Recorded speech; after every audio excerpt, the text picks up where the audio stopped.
ক্ষয়ক্ষতি ওনারা সঠিকভাবে তো আমরা বলতে পারবো না, ওনারা বলতে পারবে।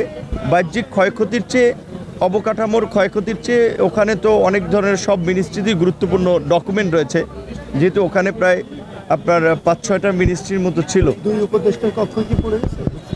ভবনই আপনার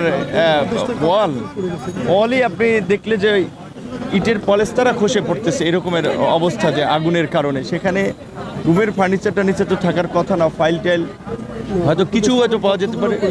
হ্যাঁ, কক্ষগুলো পুড়ে গেছে এবং কিছু ক্ষেত্রে বিশেষ করে শঙ্কার জায়গা, যেটি আমাদের উপদেষ্টারাও বলেছেন যে তারা ইতিমধ্যেই বিগত সরকারের আমলে যে সমস্ত প্রজেক্ট এবং বিশেষ করে দুর্নীতি লুটপাটের একটা মহামারীর ঘটনা ছিল, সেগুলো নিয়ে তারা বেশ কিছু তদন্ত এবং তথ্য প্রমাণ সংগ্রহ করে কাজ শুরু করেছিলেন।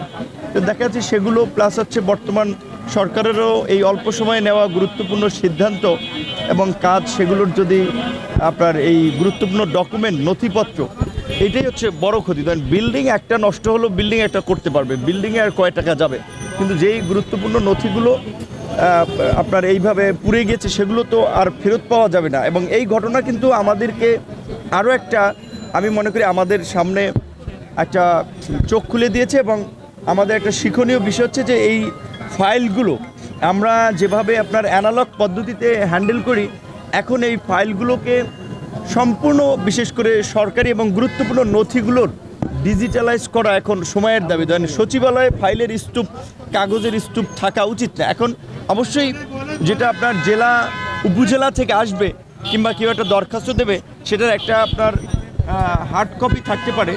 একই সাথে সাথে আমি মনে করি এখন এগুলো ডিজিটালাইজ করা দরকার এবং ডিজিটাল যদি ডকুমেন্ট থাকতো তাহলে হয়তো ধরেন ডিজিটাল ডকুমেন্টস কোনো না কোনোভাবে একটা সার্ভারে এটা থাকতো। সচিবালয়ের মতো সুরক্ষিত একটি জায়গা, যেই জায়গা থেকে বাংলাদেশ পরিচালিত হয়, সেই সচিবালয়ে পরিকল্পিতভাবে আগুন লাগানো হলো।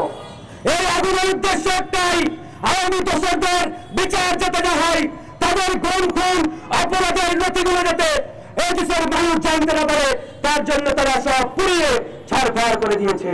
তারা আমাদের স্বরাষ্ট্র উপদেষ্টা এসে বলে আগুন লাগতেই পারে। আগুন নেভানো লাগতে পারে কখনো? একটা বিল্ডিংয়ে 2 জায়গার আগুন, আর সেই 2 জায়গা উপদেষ্টা আসিফ এবং নাহিদের অফিস। তারা যেখানে বসে সেখানে আগুন লেগেছে, কারণ তারা জানে এরা বয়সে ছোট হলেও তরুণ হলেও এদের মধ্যে তেজ আছে, এদের মধ্যে স্পিড আছে। এই জন্য এদেরকে ধ্বংস করা, নষ্ট করা তাদের মুখ্য উদ্দেশ্য ছিল। বেছে বেছে তাদের ফ্লোরগুলোতেই তারা আগুন লাগিয়েছে, একবারে পুরো ছাড়খাড়। আমরা বলেছি এই আগুন এই উপদেষ্টা পরিষদের প্রাপ্য ছিল, তারা তাদের প্রাপ্য এখন পাওয়া শুরু করেছে।